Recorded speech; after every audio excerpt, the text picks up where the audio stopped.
Hello po sa inyong lahat mga ka-crypto. Ako po si Pinoy Crypto Trader at sa video na ito ay atin pong pag-uusapan ang tungkol sa balitang ito. Kung saan ang sabi rito po ay ayan, si SEC ay hinabol si PayPal. Ayan, bakit kaya si PayPal ang sunod na hinabol ng SEC?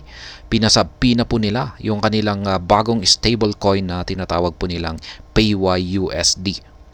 Yan, bagong labas pa naman ito. Hindi naman na bagong labas pero mga ilang buwan lamang ito ay yung nanai-release ito. Ayan, pero ito kasi ay biglang nag-boom. Yan. Kaya siguro yan ang dahilan kung bakit napansin ito ng SEC at naisipan nila na habulin si PayPal. At ayan, bago po tayo magpatuloy ay nais ko po munang bigyang linaw ang aking disclaimer kung saan ang nilalaman po ng video na ito ay hindi po ito isang financial advice. For education and information purposes lamang po ang layunin nito. Maliban po dito ay nais ko na rin pong magbigay babala na wala pong kahit anumang group chat ang Pinoy Crypto Trader. Ayan. Payment processing company PayPal has received a subpoena from the US Securities and Exchange Commission in relation to its newly launched PYUSD stablecoin. Ayan. Talagang hinabol ng US SEC si PayPal. Nagpadala na sila ng subpoena kay PayPal. Ayan. Ano kayang dahilan?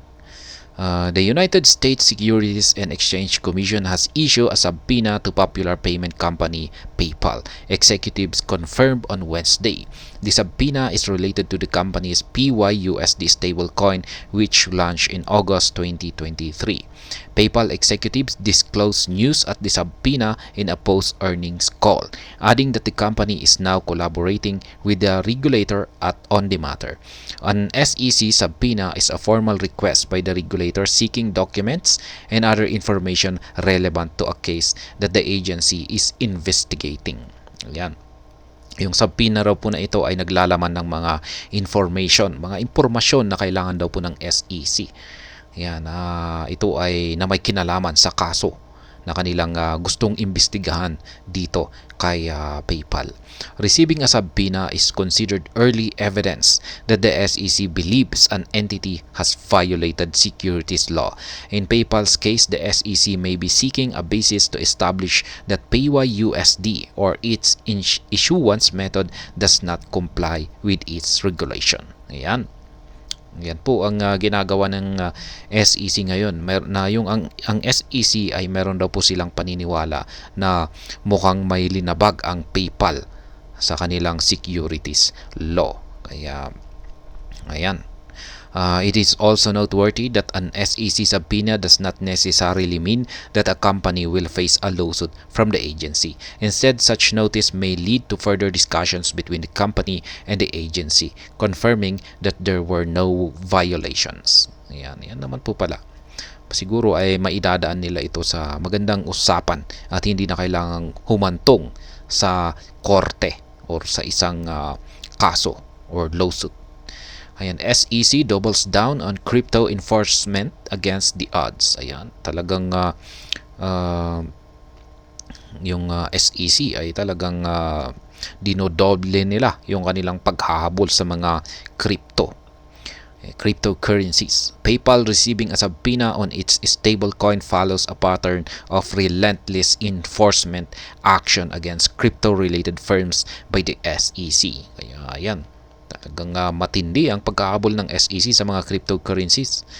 The regulatory body has filed lawsuits against even the most prominent crypto companies including Coinbase, Binance, Ripple, and Grayscale.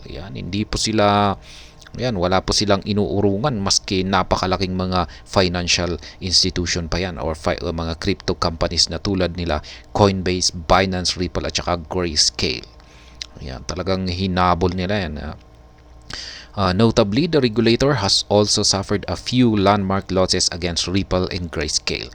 The United States Government Accountability Office also recently called out the SEC for breaking the law with a rule it hastily issued about crypto custodians. Ayan. Pero gayon pa man ay nagkaroon daw po siya ng mga talo. Ayan. dito kay Ripple at saka kay Grayscale. Ayan. However, a potential lawsuit against an established payment company like PayPal would still catch the eye. For one thing, it would mark the first time the SEC cracked down on a mainstream company for integrated core blockchain-based products. Such a development would also discourage the adoption of crypto-related technology by other mainstream companies. Yan, totoo nga yan.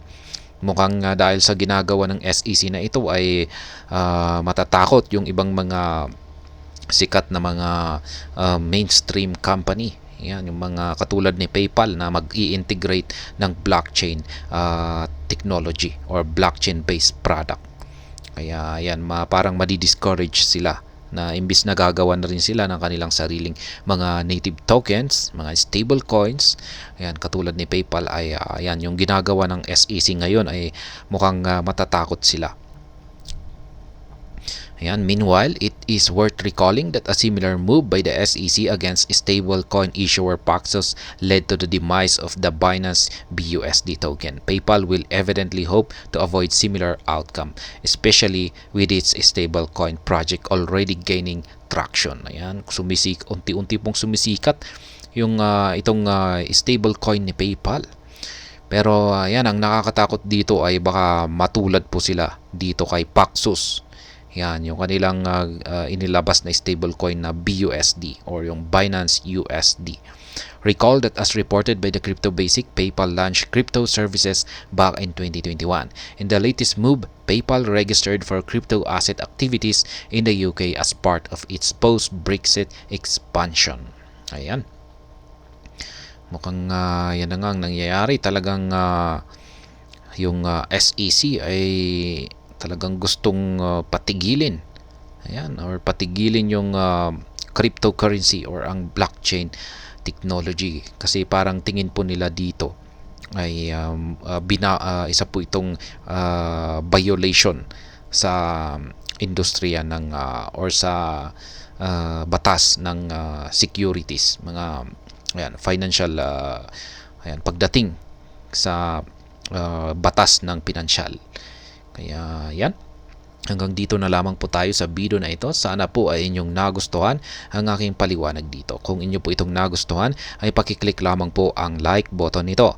Para naman po sa mga bago lamang dito, kayo po ay aking inaanyayahan para mag-subscribe. Pakiclick na rin po ang bell icon nito dahil ito po ang siyang magsisilbing notification nito sa mga bago kong videos na akin pong ina-upload sa aking YouTube channel na ito. Marami pong salamat sa panonood. Ingat po tayo lagi at God bless po sa ating lahat.